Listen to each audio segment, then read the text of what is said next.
জায়গায় জায়গায় এই জিনিসগুলো ধরা গেছে। একবারে মসজিদে ইমাম সাহেব যিনি ছিলেন, খতিব সাহেব যিনি ছিলেন ইহুদি খ্রিস্টান, ধরা গেছে কেমনে? ইনি আবার আরেকজন আলেমকে দাওয়াত দিয়েছে খ্রিস্টান হওয়ার জন্য। তো ওই আলেম চিন্তা করলেন যে যেহেতু এই লোকটা মুসলমানদেরকে ধোঁকা দিতেছে, যে একজন ইমাম, একজন খতিব, যার পিছনে হাজার হাজার মুসল্লি নামাজ পড়ে, যাকে বলে এক দাদাই তো বিহাদাল ইমাম, ইমামের পিছনে শত শত মুসল্লি তার হয়, আর ইনি খ্রিস্টান।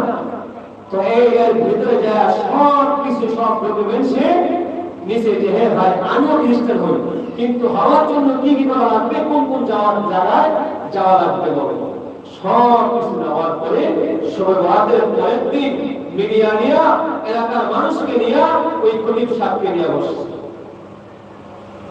বসার পরে সব তথ্য